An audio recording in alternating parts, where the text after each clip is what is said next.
Olá, começa agora mais um Eu Sofri. Meu nome é Caterine Steffen e hoje eu vou conversar com a Railma, uma mulher que foi brutalmente atacada pelo seu ex-companheiro. No dia 24 de outubro de 2024, enquanto seguia a caminho da faculdade, Railma foi surpreendida pelo agressor que a atacou com um facão. O ataque foi feito de forma cruel e impiedosa.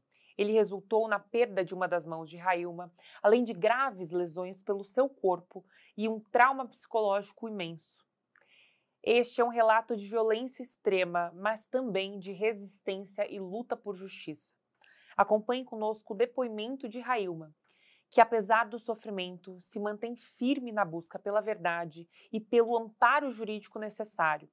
Ao seu lado, o advogado Marcos Bottini, que acompanha o caso. Ele nos dará uma visão sobre os próximos passos legais dessa jornada.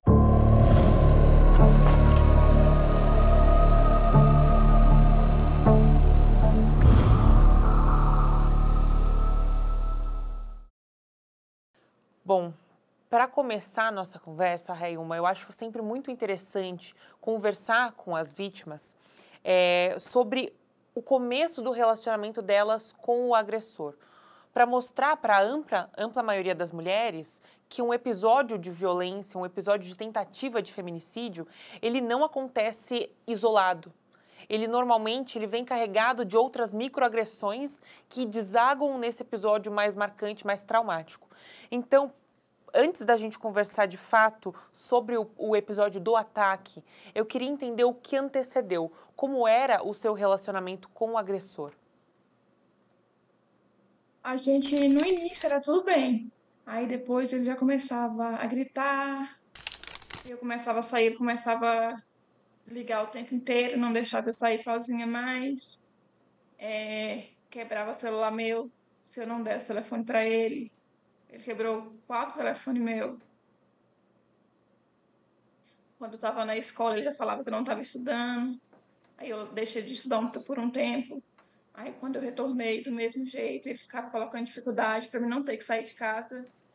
Eu trabalhava em restaurante, ele ficava colocando mil e um defeitos para eu não poder sair também, para eu não poder ficar só em casa. Não podia estudar, não podia trabalhar, tudo que eu estudava era ruim para ele, não servia. Qualquer serviço também não prestava para ele. Eu tinha que ficar ali, só dentro de casa. Era essa relação de controle dele com você, certo? E em algum momento você se sentiu em perigo? Sim. Tipo, simplesmente. E só de eu sair, ficar me ligando. Quando eu começava a fazer alguma coisa, tipo estudar, aí ele ficava me proibindo. Porque já colocava dificuldade nos meninos, que a gente ficar dentro de casa só cuidando dos meninos, cuidando da casa. Uma certa vez ela até falou: se você ficar dentro de casa, eu pago um salário para você só ficar dentro de casa cuidando dos meninos. Mas ele não ia pagar, era só para eu poder ficar em casa, tipo, na vista dele ali. Uhum. E vocês se conheceram quando, onde? Vocês tinham que idade na época? Foi em 2014. Eu tinha 16 e ele tinha 32. Então, o dobro da Foi sua lá na cidade idade. onde que eu nasci. Uhum, Uhum. entendi. Você sente que essa diferença de idade é um fator que deixava ele de alguma forma inseguro e querendo te controlar mais? Posso ser que sim. Entendi. Você mencionou os seus filhos. Como era a relação entre ele e os seus filhos? Ele tratava os meninos bem, sim. Mas só que ele me agredia na frente dos meninos. Entendi. Você já experienciou outros episódios de violência física enquanto ainda estava nesse relacionamento? Você pode me contar um episódio? Foi uma vez que ele estava trabalhando e eu precisei ir no mercado. E eu peguei o carro e fui.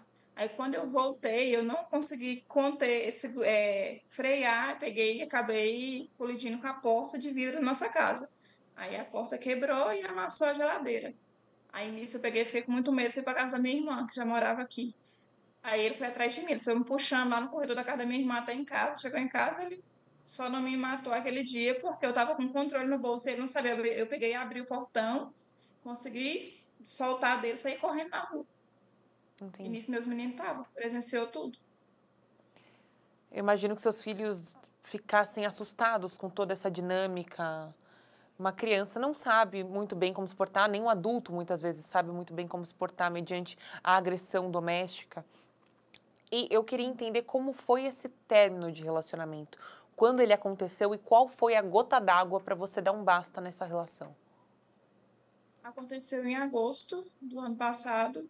Foi quando eu estava em casa e tinha uma irmã minha que morava comigo. Aí eu peguei e falei, ela vai ficar com um tempo comigo até eu terminar a faculdade, porque eu preciso de alguém para me ajudar.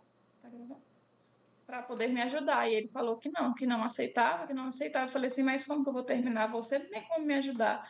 Eu preciso dela. Aí ele pegou e falou que não, que não. Aí nisso ele já ficou nervoso, veio para me dar um soco, nós estava no quarto, o Benjamin, que é meu menino mais novo, estava no meio, nossa, ele me dá um soco. Aí falou que o Benjamin levantou, gritou e não. Eu peguei e falei para ele, essa é a última vez que você levanta a mão para mim.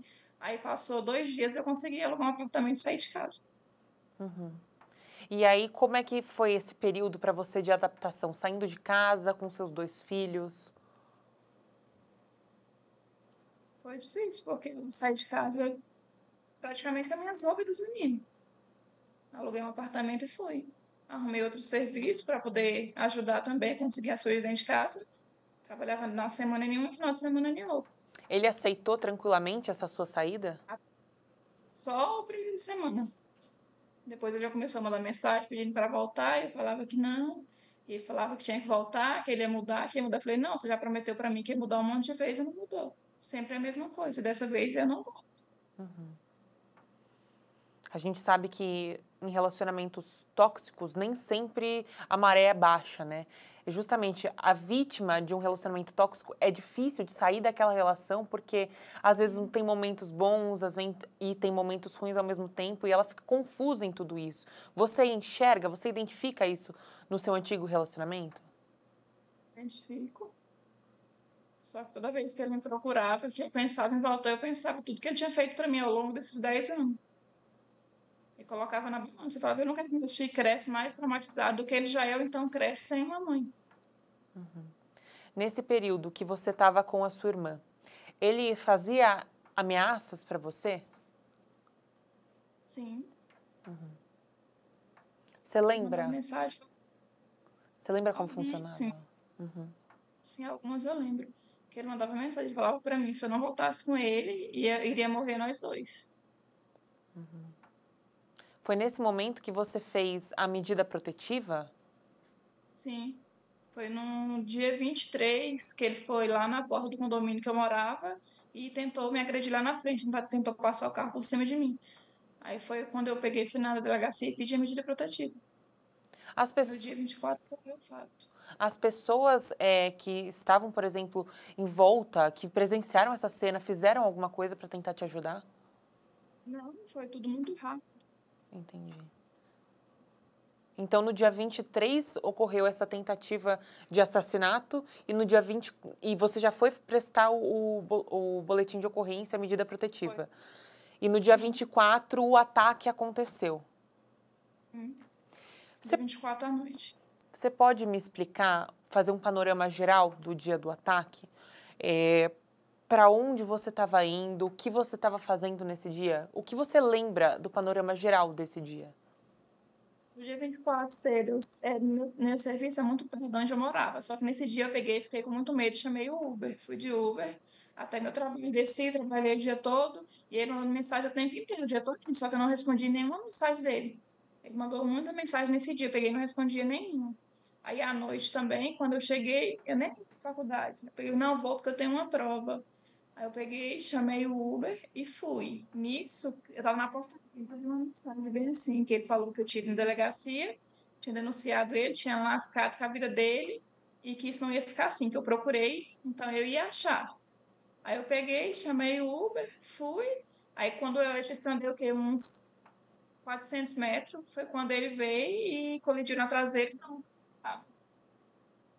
Então, Aí ele pegou, parou o carro atravessado na rua e veio pra cima de mim com um facão na mão. E ele não falava nada. O tempo inteiro calado, só golpeando o facão. Aí quando eu caí no chão, ele ainda continuou. Eu não sei se ele pensou, provavelmente ele pensou que eu já tinha morrido, que eu já não gritava mais, eu não falava mais nada. Aí ele pegou e saiu. E tinha muita gente ao redor já. Mas ele só parou depois que eu caí no chão, porque eu não falava mais nada mais. E você lembra o que passou na sua cabeça nesse momento? Eu só pedi a Deus pra me deixar viver. Que uma violência brutal, uma violência tamanha e completamente. Ele estava te seguindo? Ele foi de carro? Bateu na garupa da moto? E ele tava de carro e eu tava de moto. O motorista ali da moto te ajudou de alguma forma? Não. O que você lembra da cena? Eu tô imaginando você caída no chão, depois de tudo isso que aconteceu, provavelmente muito machucada.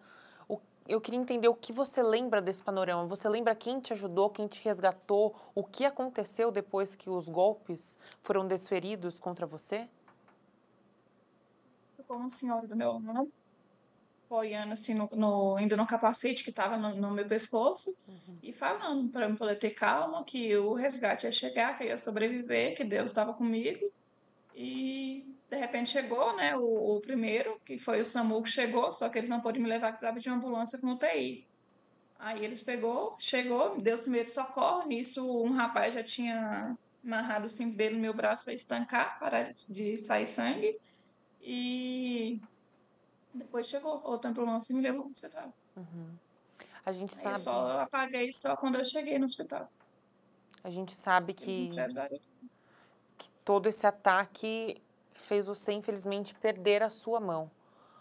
Como é que foi esse processo para você? Você lembra do momento que você perdeu a mão ou foi somente no hospital que isso aconteceu?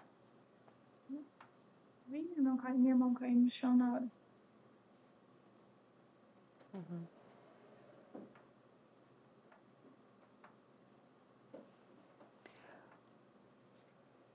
É muito chocante tudo que você passou, Railma. Eu não tenho palavras para te dizer. Além da força de você ainda estar em pé, de você ainda estar firme por você e pelos seus filhos. Isso é muito impressionante. Mas pensando ainda sobre o ataque, você tem outras marcas de onde ele deferiu o facão em você? Tem nas minhas costas, tem no pescoço, tem nos braços. Esse daqui também ainda tem. Aqui. A intenção dele era claramente ceifar a sua vida. Ele tentou tirar meu pescoço fora. Ele não conseguiu porque eu defendia sempre com os braços.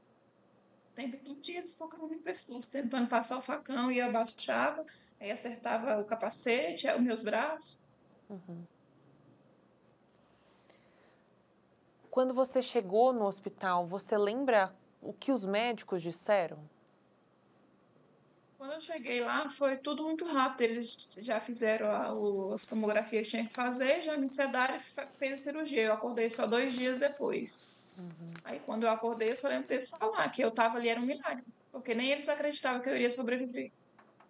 Imagina a quantidade de sangue que você não deve ter perdido com tudo isso. Esse dia tive que tomar 9 bolsas de sangue no hospital. Nossa. E esse processo de recuperação, como foi? Ainda tá sendo, né? Difícil demais. Imagino. As lesões físicas, as lesões psicológicas, o medo de sair de casa. Eu imagino que muita coisa deve passar pela sua cabeça. Não, hoje, quando eu saio de casa, é o tempo todo olhando para trás com medo. O medo persegue, vai perseguir sempre, enquanto eu estiver aqui, esse medo vai me perseguir. E os seus filhos ainda são muito pequenos, certo? Mas eles têm dimensão que foi o próprio pai que fez isso com você? Eu com eles em relação a isso, mas eles sabem porque se tiveram atendimento, um psicólogo orientou eles e falou. Entendi. Como eles estão lidando com tudo isso? Aceitando, né? Como você mesmo falou, isso é muito pequeno, não. Ela está processando tudo que aconteceu. Você está fazendo acompanhamento com um psicólogo? Como é que está essa sua recuperação emocional? Eu baixei. Desculpa, eu não ouvi. Pode repetir, por favor? É a base de remédio, né? Entendi. Como é a questão da sua rede de apoio, os seus familiares, seus amigos? Ele me ajuda muito, tá sempre ali o tempo inteiro. Tem minhas irmãs que moram comigo também, que me dão maior suporte. Pensando em questão de futuro, são marcas que moldam a gente e é um fato que você nunca pode esquecer, tanto pela questão física quanto pela questão psicológica. Mas você ainda tem uma vida inteira pela frente, os seus filhos também têm uma vida inteira pela frente. Eu queria te perguntar dos seus sonhos, o que você vê, o que você enxerga para o futuro daqui para frente? Meu sonho não se apagar, graças a Deus. Meu sonho é terminar a minha faculdade, conseguir um emprego na maneira que eu queria, né? Meu sonho era terminar a enfermagem e trabalhar em urgência e emergência. Só que isso, infelizmente, não vai ocorrer mais. Mas, de alguma forma, numa área administrativa do hospital, em alguma coisa, eu vou lutar e eu vou conseguir. Eu preciso dar um futuro melhor para meus filhos. Eu não quero que eles, de alguma forma, tentar amenizar esse trauma que eles carregam. A gente sempre pensa no outro, principalmente dos filhos, que são aqueles que dependem diretamente da gente. Mas você não pode, em momento nenhum, se negligenciar, se deixar de lado, porque o que você passou foi muito grave. Você tem que olhar para você, você tem que fazer sua terapia, tomar seus remédios, colocar, não digo uma pedra, porque é impossível esquecer algo assim, mas talvez achar uma maneira de ressignificar para você voltar mais forte para você. Entende? É muito importante. A gente conversa com muitas mulheres aqui, vítimas de tentativa de feminicídio, e é um processo longo. Eu vou te ser sincera, é um processo longo essa tentativa de recomeço. Mas uma vez que isso acontece, as mulheres deslancham, entende? De colocar uma pedra, colocar para trás, é possível. É possível, acredita nisso, arranja força para isso. Você ainda tem muito o que viver, você merece ser feliz. Não deixa ele definir o destino que você vai ter, não deixa de jeito nenhum. Luta por você, você merece ser feliz. Obrigada. Bom, doutor, eu queria entender Legal. agora as questões jurídicas do caso. Atualmente, como é que está esse caso perante a justiça? Estamos aguardando, né, a audiência de instrução e julgamento em sua continuidade. Já teve início, a Railma já foi ouvida, né? E agora faltam algumas testemunhas. São um total de 12 testemunhas. Muitas pessoas presenciaram esse momento. Muitas pessoas tentaram tirar ele daquele, né, de cima dela. Então, todas devem ser ouvidas. Então, dia 8 agora do 4 é a continuidade da audiência.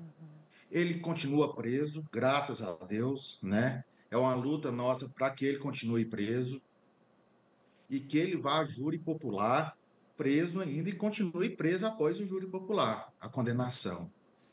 Então, é dessa forma que está o processo atualmente.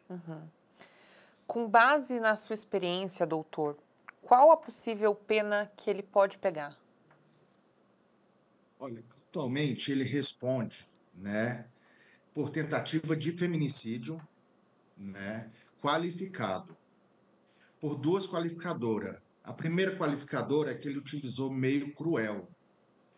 E a segunda qualificadora é que ele não deu oportunidade de defesa para ela, né? Então são duas qualificadoras. E ainda mais, ele responde por perseguição, 147A. Porque anteriormente a essa tentativa de homicídio, ele vinha perseguindo ela.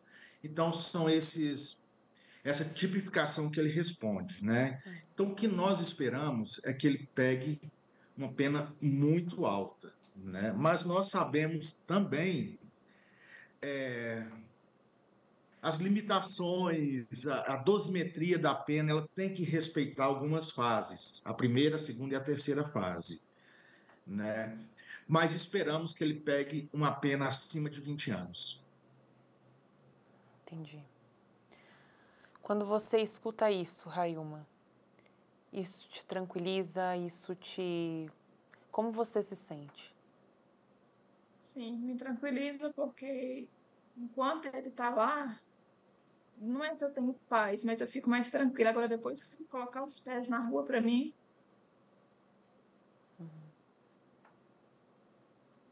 ele tem que ficar lá, ele tem que pagar pelo que ele fez. Porque ele escolheu isso, ele teve a oportunidade de não fazer e ele não tinha motivo para fazer isso e ele fez. Ele não pensou nele, ele não pensou nos filhos dele, ele não pensou em mim, ele não pensou em ninguém. Ele apenas dizia que amava, que amor que é esse? Que amor que é esse que não pensa nos próprios filhos? Ele não pensou como queria ficar os filhos dele em momento algum.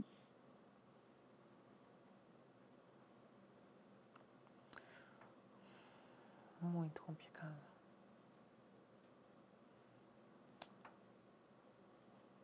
É isso, né?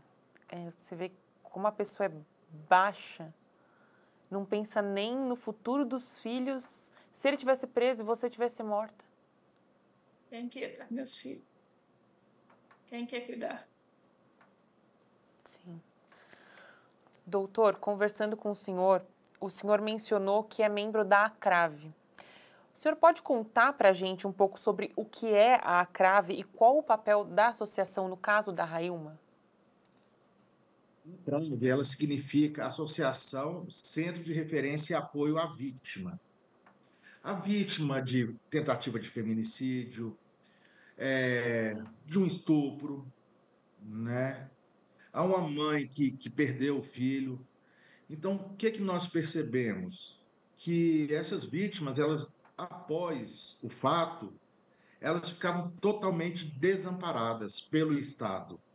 Porque o Estado, ele dá um apoio muito grande para quem comete o fato, para quem está sendo acusado, né? O Estado, ele precisa, através dos direitos humanos, dar todo o suporte para essa pessoa, mas eu percebi que a gente estava esquecendo um pouco as vítimas. Para onde que ela vai? Onde que ela vai procurar ajuda? Essa ajuda psicológica que ela tem que ter. Então, a função da CRAV é exatamente dar esse suporte, né, às vítimas que ficam totalmente desamparadas. Graças a Deus, a Railma, o fato dela deu muita repercussão em Anápolis, e graças a Deus, desde o início, ela sempre vem, né, Railma, tendo ajuda, né? A gente teve lá no hospital nesses dias que ela falou, é uma cena lamentável, lamentável, né? A gente vendo os vídeos que tem no processo, infelizmente, a gente não pode mostrar porque o processo tramita em segredo de justiça, mas são chocantes, né? Ela está sem um braço e a recuperação do outro é 1%, né, de chance de recuperar. Então, assim, a tentativa de dar apoio a essas vítimas, a CRAV vem, não é fácil, né? A gente sempre depende também de doações, de parcerias, e nem sempre, né, no momento que acontece, muitas pessoas ajudam, mas depois vai caindo no esquecimento. E a função da CRAV também é não deixar esses casos cair no esquecimento, é brigar pelas vítimas, né? É sempre tentar dar um apoio maior, né? E, e essa é a função. Que fantástico, doutor, saber que tem uma associação tão importante para seguir com a vítima no pós ali, seguir com a vítima no fora da justiça. Isso é sensacional, doutor. Para a gente encaminhar para o fim, eu gostaria de perguntar para você, Railma, e depois também para o doutor, tantas outras mulheres estão em relacionamentos conflituosos, sofrendo microagressões no dia a dia e que podem ser futuramente vítimas de tentativa de feminicídio ou até feminicídio em si. Você é, por um milagre, uma sobrevivente dessa luta. Eu queria entender, queria ouvir de você uma mensagem para outras mulheres que possam estar no começo dessa sua caminhada, num relacionamento agressivo, num relacionamento tóxico, para incentivar elas de sair disso, para elas identificarem os sinais? Eu costumo dizer que a agressão física, ela não acontece do dia para a noite. Ela começa no primeiro grito, no primeiro xingamento, no primeiro empurrão, como que eu posso dizer? A pessoa, quando começa, assim, ela começa gritando, ela começa tentando ter posse daquela pessoa. Então, eu particularmente foi assim, creio que todas as mulheres também. E a gente tem um apego emocional muito grande, muito grande. E para saber lidar e conseguir sair disso não é fácil. Eu enxerguei depois de 10 anos que aquilo não era amor que a gente vivia. Ele vai falar que te ama, mas que amor é esse que machuca? Que amor é esse que maltrata? Que amor não machuca, não destrói, não bate. Então eu peço, mulheres, tente, seja forte. A gente é forte, a gente consegue. Não fica preso a um apego emocional ali, não. Porque quantas e quantas Raíma não queria estar aqui hoje e não está. Não estão. Então, hoje, graças a Deus, eu agradeço primeiramente a Deus a vida, porque recomeçar é difícil, mas a gente é capaz. Se Deus deu uma segunda chance para a gente, é porque a gente consegue. Amém, Railma. Obrigada pela sua mensagem, foi fundamental. Doutor, o que o senhor teria para falar para essas mesmas mulheres? A gente não tem o mesmo poder de fala, por exemplo, da Railma, por exemplo, de mulheres que sofrem, mas o que nós temos é a experiência de casos semelhantes. E o que sempre acontece? Primeira coisa que um agressor pede é perdão após. E o perdão, às vezes, não é nem pelo relacionamento, é um perdão para tentar tirar, por exemplo, um processo que está contra ele, tentar amenizar o fato. Então, ele sempre pensa nele.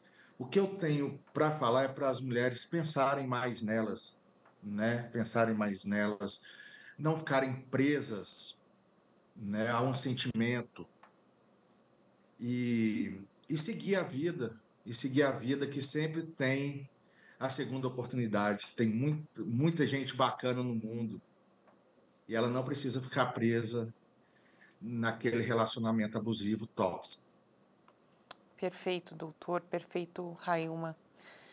Eu agradeço demais a participação de vocês. Ouvir esse relato é chocante, mas ao mesmo tempo mostra a bravura e a força que você tem. Você é uma rocha, você é resistência, Railma. Muito obrigada por abrir o seu coração, conversar com a gente aqui e falar para outras mulheres do que você já viveu e que elas podem sair disso antes que aconteça mesmo com elas. Eu te agradeço demais, Railma, por ter topado conversar com a gente. Doutor, muito obrigada. Obrigada pelo seu trabalho, obrigada pelo trabalho da CRAVE. Vocês são fundamentais na vida de tantas Railmas.